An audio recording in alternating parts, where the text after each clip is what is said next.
Radhe Radhe everyone, आप सभी का मेरे channel Shyama Shyam cute baby में बहुत बहुत स्वागत है। आज मैं आपको आश्विन कृष्ण पक्ष एकादशी व्रत की कथा श्रवण करवाऊंगी, तो आप ध्यान से सुनिए। धर्मराज युधिष्ठिर कहने लगे कि हे भगवान, आश्विन कृष्ण पक्ष की एकादशी का क्या नाम है, इसकी विधि तथा फल क्या है, सो कृपा करके कहिए। भगवान श्री कृष्ण कहने लगे कि इस एकादशी का नाम इंदिरा एकादशी है। यह एकादशी पापों को नष्ट करने वाली तथा पितरों को अधोगति से मुक्ति देने वाली होती है। हे राजन, ध्यानपूर्वक इसकी कथा सुनो। इसके सुनने मात्र से ही वाजपेयी यज्ञ का फल मिलता है।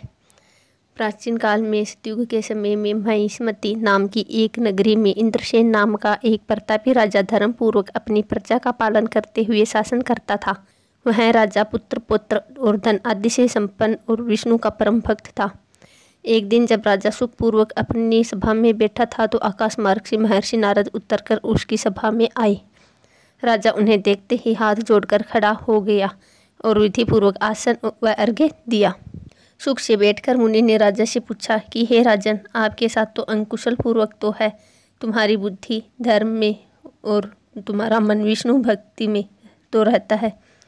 देवऋषि नारद की ऐसी बातें सुनकर राजा ने कहा, हे महर्षि, आपकी कृपा से मेरे राज्य में सब कुशल है तथा मेरे यहाँ यज्ञ कर्मादि सुकृत हो रहे। आप कृपा करके अपने आगमन का कारण कहिए। तब ऋषि कहने लगे कि हे राजन, आप आश्रय देने वाले मेरे वचनों को सुनो। मैं एक समय ब्रह्मलोक से यमलोक को गया। वहाँ श्रद्धापूर्वक यमराज से पूजित होकर मैंने धर्मशील और सत्यवान धर्मराज की प्रशंसा की। उसी यमराज की सभा में महान ज्ञानी और धर्मात्मा तुम्हारे पिता को एकादशी का व्रत भंग होने के कारण देखा। उन्होंने संदेश दिया, सो मैं तुम्हें कहता हूँ। उन्होंने कहा कि पूर्व जन्म में कोई विघ्न हो जाने के कारण मैं यमराज के निकट रह रहा हूँ। सो हे पुत्र, यदि तुम आश्विन कृष्ण इंदिरा एकादशी का व्रत मेरे निमित्त करो तो मुझे स्वर्ग की प्राप्ति हो सकती है।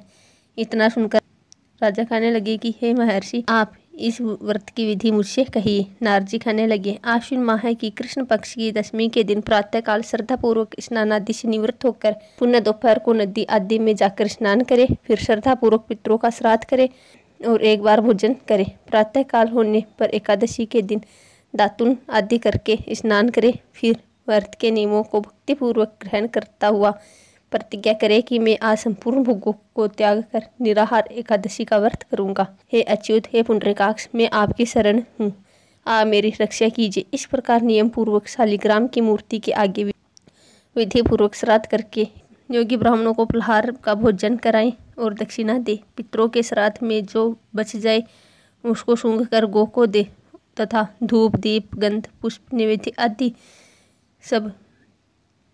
आदि सब सामग्री से ऋषिकेश भगवान का पूजन करे। रात में भगवान के निकट जागरण करे। इसके पश्चात एक द्वादशी के दिन प्रातःकाल होने पर भगवान का पूजन करके ब्राह्मणों को भोजन कराएं। भाई बंधुओं स्त्री और पुत्रों सहित आप भी मौन होकर भोजन करें। नारद जी कहने लगे कि हे राजन, इस विधि से यदि तुम आलस्य रहित होकर इस एकादशी का व्रत करोगे तो तुम्हारे पिता अवश्य ही स्वर्गलोक चले जाएंगे। इतना कहकर नारद जी अंतर्ध्यान हो गए। नारद जी के कथनानुसार राजा द्वारा अपने बांधुओं व दासों सहित व्रत करने से आकाश से पुष्प वर्षा हुई और उस राजा का पिता गरुड़ पर चढ़कर विष्णु लोक को गया।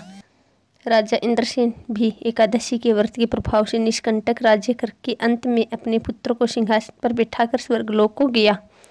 हे युधिष्ठिर, यह इंदिरा एकादशी के व्रत का महात्म्य मैंने तुमसे कहा कि पढ़ने और सुनने से मनुष्य सब पापों से छूट जाते हैं और सब प्रकार के भोगों को भोगकर वैकुंठ को प्राप्त होते हैं। यदि आपको मेरी वीडियो अच्छी लगी तो वीडियो को लाइक करें, चैनल को सब्सक्राइब करें और बेल आइकन को जरूर दबाएं ताकि मेरी आने वाली लेटेस्ट वीडियो सबसे पहले आप तक पहुँचे। श्यामा श्याम परिवार की ओर से आप सभी भक्तों को राधे राधे।